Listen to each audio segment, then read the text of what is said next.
Tungkol po doon sa bottom-up approach po, kung saan ay nagsisimula sa mga mamayanan at iba pang sektor ng lipunan. Ang mga hakbang sa pagtukoy, pag-aalisa at paglutas sa mga suliranin at hamong pangkapaligiran na nararanasan sa kanilang pamayanan. Binibigyang pansin dito ang maliliit na detalye na nakaugnayan sa mga hazard, kalamidad at pangangailangan ng pamayanan. So, ito po yung unang question ko. Magpapakalan mo po ako. My name is Princess Nicole A. Astinat po. Pwede po ba kayong interview sa wala pa. Ay, hindi po.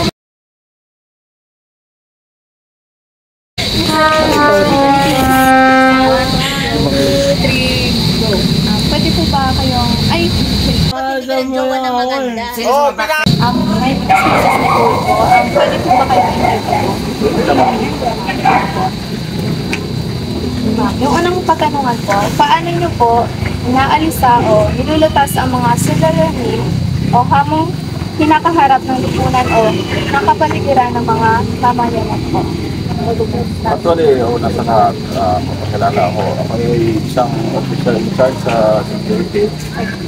Una sa lahat, habang parating pa lang ang ating mga bagyo o sakuna dito sa area, nag-iipon na tayo sa mga tao. Una sa lahat, kailangan natin mag-sirena o 2 bisis o 3 bisis sa lahat ng lower area para agaran nilang malikas yung mga sasakyan. Siyempre, para hindi mabaha o hindi malunod. Tapos, pangalawa dyan, kaling baha na, may mga 2 po tayong pambot dyan o parang salbabida para sakaling may gusto magpa-rescue, nandiyan po lahat ang ating agara. So, tapos sa pangatlo dyan, siyempre kailangan po, habang papunta po lang yung bagyo, kailangan nakalatag ng lahat ng mga gagamitan sa ating area.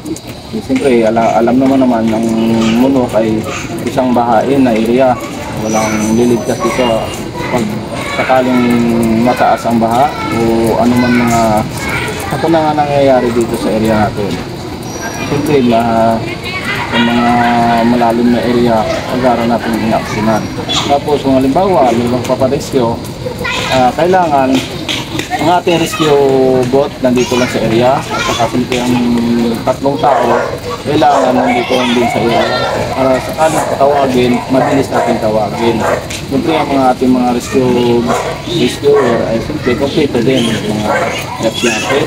Siyempre pagamitan na para may pito, siyempre flashlight para sa pag-rescue sakaling karoon ng burn out. Kailangan yun. Okay, marami naman tayong ma-rescue dito tuwing baha sa ating kapaligiran. Kaya marami din mga homeowners na nagpapasalamat sa atin.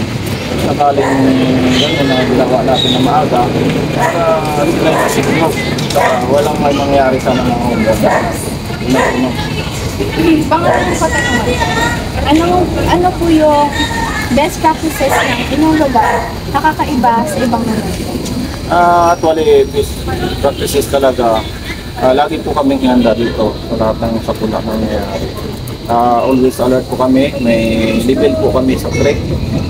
Once na tumaas po ang creek ay may level na po. Kaya sa ibang lugar kasi hindi nila makikita yung creek kaya nagugulat na lang sila na baha na pala. Pangatlong katanungan ko, epekto ba ang tanong? Paano nyo masasabi? Tapos talaga kasi yun naman ang nangyayari sa ating kapaligiran dito sa ating lugar. Lagi po natin naranasan yung mga baha. Kaya epekto po yung mga katanungan. Sige po, thank you po. Yun lang po.